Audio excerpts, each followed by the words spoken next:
Hi guys, magandang araw sa inyong lahat and welcome back dito sa ating panibagong video dito sa ating channel. So guys, this is Anthony.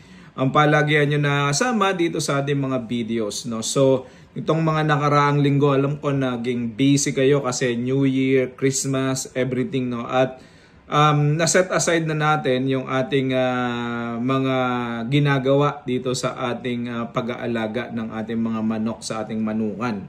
So, ngayong bagong taon na to guys, lalong-lalo na para dun sa mga nagsisimula ng pag-aalaga ng RTL chicken, ang pag-uusapan natin ngayong araw na to ay yung mga challenges sa pag-aalaga ng mga paitloging manok. No? So, kami po, naranasan namin yung mga challenges na ito at gusto ko pong i-share sa inyo kung ano yung aming ginagawa. At pwede natin pag-usapan, pwede din yung ikwento kung ano yung mga challenges na meron sa inyong mga poultry para tayo ay sabay-sabay na matuto ano yung ginawa ninyo sa mga challenges na ito at para ma-improve yung quality ng ating mga manok, quality ng ating mga itlog, quality ng ating business ay sama-sama natin na pag-usapan. No po? So ngayong gabing ito, yan ang pag-uusapan natin at lahat ng yan pagkatapos lang ng isang maikling intro.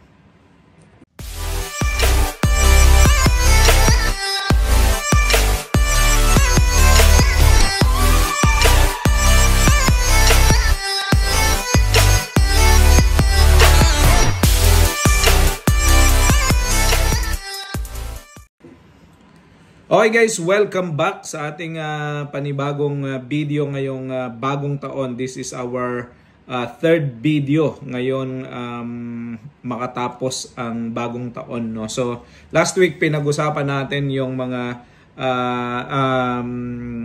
yung mga dapat nating gawin sa ating bago tayo mag-alaga ng manok, ng mga paitloging manok. Ano yung mga dapat natin tandaan. Ngayon naman pag-uusapan natin yung ano yung mga challenges at paano natin ma-overcome itong mga challenges na ito. No? So guys, ang unang-unang makikita ninyo na isa sa mga challenges na nahaharapin ninyo bilang isang RTL raiser ay ang mortality. No? Isa sa mga hindi may iwasan sa pag-aalaga ng paitloging manok, yung kayo ay mawalan ng manok. No? So mamatayan kayo ng manok. Isa sa mga heartbreaking reality sa pag-aalaga ng manok. So guys, ang pinakamaganda diyan na ilagay ang ating mga sarili ay tanggapin natin ang katotohanan na merong mga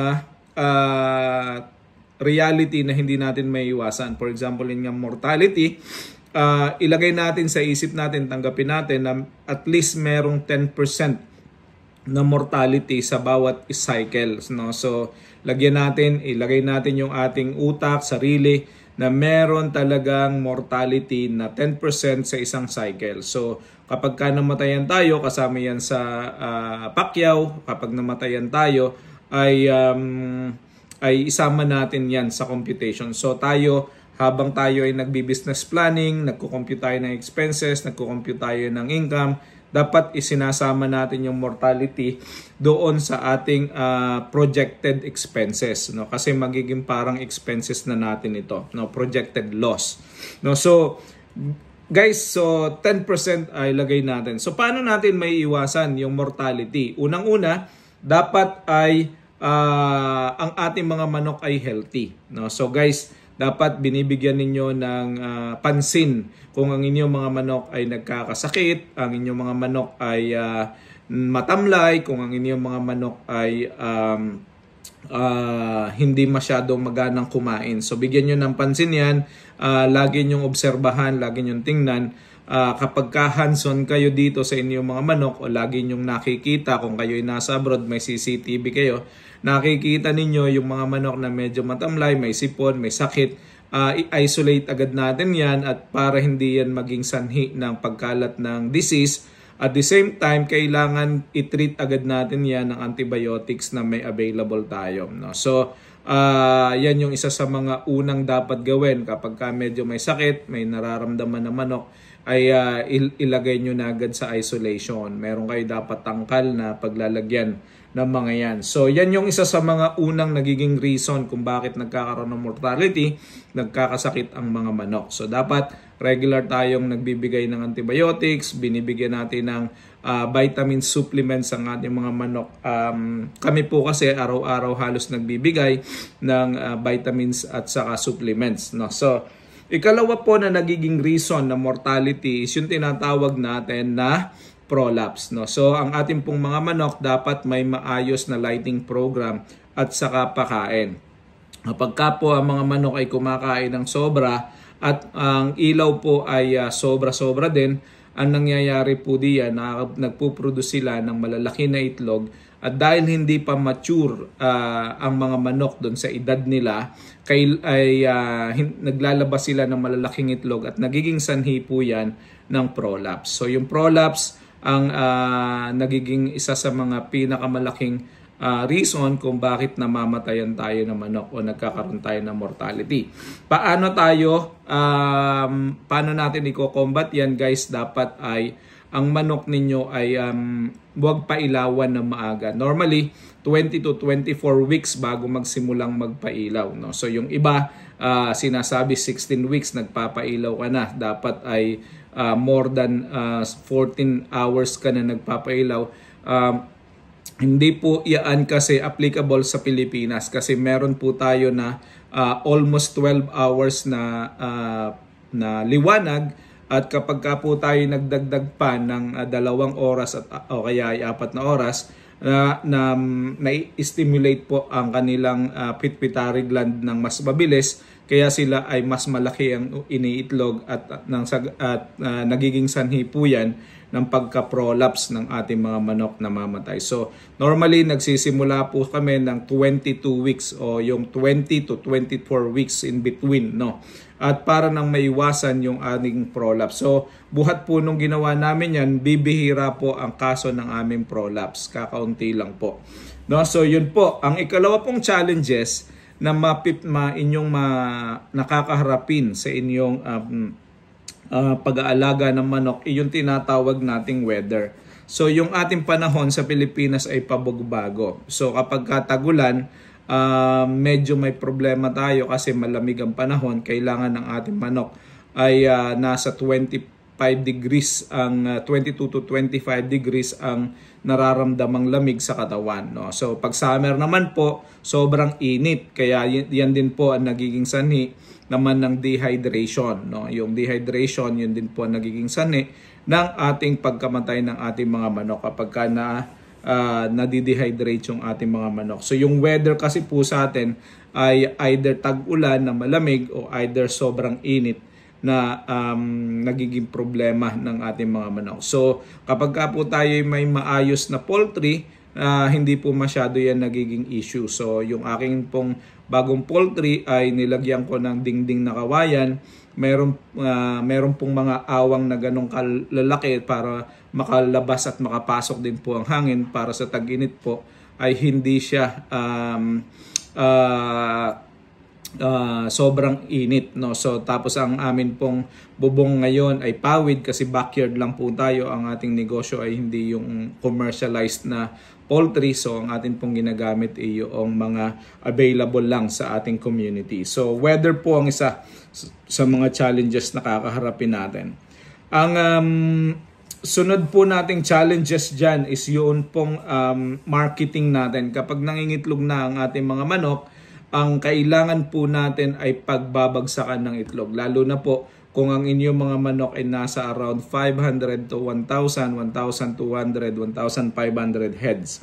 No, so kalimitan po kapag less than 500, kaya na yan na supply sa atin pong mga barangay, sa mga kapitbahay, sa barangay, sa mga tindahan sa barangay natin, mauubos po yung ating mga itlog kasi kailangan po yan sa barangay at makapagbigay po tayo ng tulong sa barangay dahil yan po ay medyo mura. No, makapagbigay tayo ng mas mura na itlog kumpara doon sa mga nag-aangkat ng itlog na nagdi-deliver doon sa mga barabarangay na yan. So kaya lang kapag ka po nasa 500 pataas na tayo o kaya ay 1,000 pataas, nagte-30 trays na tayo everyday, kapag ka po tayo ay wala na regular na pagbabagsakan ng itlog, yan po ay magiging sanhi ng ating issue, no? So kapag ka po tayo ay naiistakan ng itlog ng more than 1 week, medyo magkakaproblema po tayo dyan kasi ang ating pong mga itlog ay posibleng masira, no? So kung tayo po ay nag-harvest ng mga nasa around 200 tray per week, dapat po may sigurado tayong paglalagyan yan sa atin pong market, no? So kailangan may marketing strategy po tayo. So kapag ka po maraming itlog at wala po masyadong bumibili, ano yung iyong magiging strategy? Kami po yan, meron po kaming regular na kumukuha sa amin ng per trays assorted, katulad na po nung ginagawa ng malalaking farm.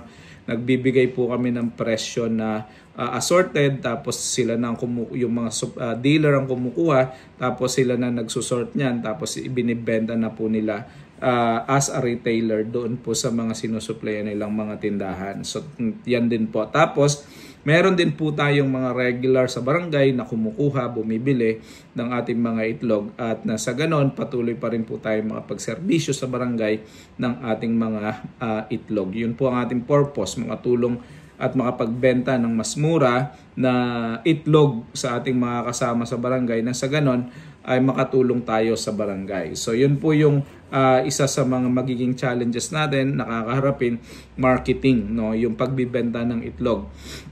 Ikalawa po, ikatlo, ikaapat na nating problema nakakaharapin, o hindi naman po problema, challenge lang, no, yung pricing ng itlog. Pabago-bago po kasi ang prices ng itlog sa market. So minsan mababa, minsan mataas. Nitong nakaraang mga holiday season, medyo mataas ang itlog, kaya medyo maganda ang kita. Pero dadating ang summer, ang itlog ay bababa ang presyo. So kailangan up to date po tayo doon sa mga presyo ng itlog, kasi yan po ang magiging determining factor kung tayo ay kikita o hindi, o malulugi dito sa ating negosyo, no? So dapat ina-account na po natin yan, inaalam natin kung paano tayo magpa-pricing. So may tatlong paraan po kami ng pagpa-pricing. Unang-una, kami po ay nagsusurvey ng presyo sa market. Magkano ang presyo sa mga pamilihang bayan, magkano ang presyo sa mga groceries, magkano ang presyo sa mga barangay sari-sari stores. Yan po ang ating tinatanong, magkano. So pagkatapos po niyan, atin pong ina-average kung magkano yung large sa palengke, sa supermarket, magkano yung sa sari-sari store. Tapos saka po natin yan i-divide doon po sa number ng itlog sa isang tray. Tapos ginagawa po natin, binababaan natin ng konti na para maging mas affordable, mas mabenta ng maayos, at nang yung mga nagbebenta sa atin ay yung kumukuha na nagbebenta din sa atin ay tumubo naman. Pero kung retail, doon po natin ibinibigay sa presyo na pinakamababa, yung average ng tatlo na kinanvas natin, no? So yung average lang po, kung halimbawa ay 300 sa palengke, 310 sa supermarket, tapos 300 din sa palengke, sa mga sari-sari store, ang ginagawa po natin, binababaan natin sila ng mga nasa 280 to 90 ang presyo ng retail.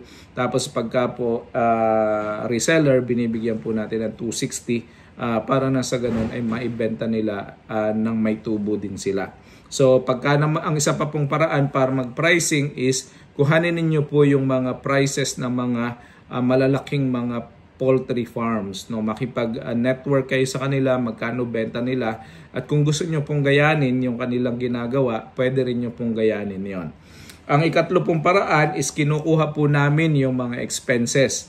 So yung expenses namin ng buong buwan, kinukuha namin. Tapos saka po dinadagdag namin yung initial capital outlay.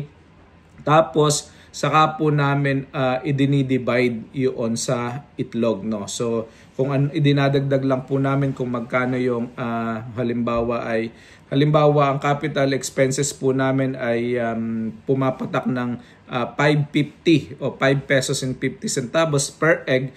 Nagdadagdag po kami ng markup na 20-25% para po doon at yun po ang magiging presyo ng itlog namin. So tinitingnan po namin kung alin ang mas malapit sa market at yun po ang ginagamit naming pricing. So yun po ang magiging challenges.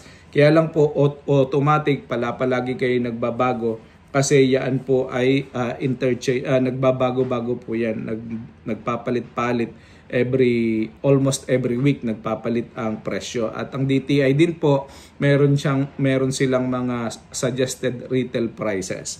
Okay, so ang sunod po natin diyan na magiging issue o yung mga challenges na pwede nating kaharapin, yung tinatawag nating molting.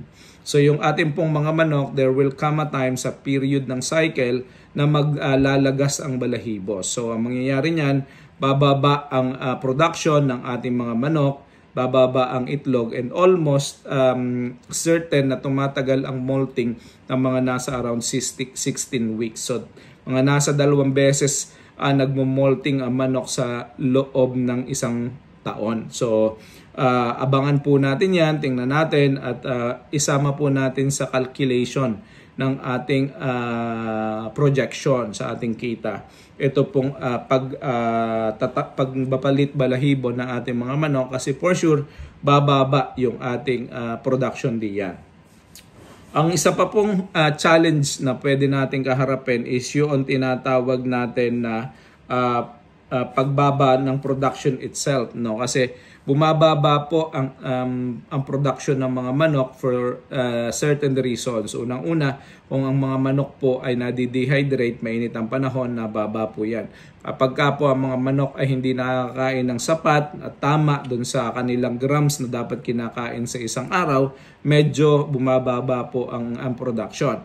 At ang sumunod po na pwedeng dahilan ay yung mga parasites na meron sila sa loob ng kanilang mga katawan, sa kanilang mga balahibo. So ano po ang mga pwedeng gawin? So sa parasites, kailangan po natin purgahin ang ating mga manok sa loob ng every other 4 months. No? So ang ginagawa po kasi nung iba, every 4 months nagpupurga sila. Kami po nagpupurga kami every 4 months, tapos 2 beses po yan napurga. After 15 days pinupurga ulit namin ang manok para yung mga nangingitlog na mga parasite sa loob ng katawan mamatay din after 15 days. No? So pagkatapos po ng pagpupurga, nakikita namin na yung ating mga manok ay nag-i-increase ulit ang pangingitlog dun sa kanilang average na pag-iitlog. So habang mababata pa po yung ating mga manok, lagi nating alalahanin itong mga to. So guys, ayan ang ating mga challenges muna na ating pinag-usapan. We have mortality na dapat nating tingnan, yung ating weather, tapos yung marketing, yung pricing at saka yung molting, tapos yung pagkakasakit itself, pagbaba ng itlog, pagbaba ng production. Yan po yung mga challenges na pwede natin kaharapin dito sa ating pag-aalaga ng mga RTL chicken. So guys, kung ikaw ay nakaabot dito sa dulo ng video na to, ay maraming salamat at i-click mo naman yung subscribe button at yung notification button para sa ganon patuloy tayo na makapag-produce ng mga ganitong mga content at hopefully nakatulong ito sa inyo. So yun lang. Happy New Year and see you all again sa susunod nating video. Bye-bye!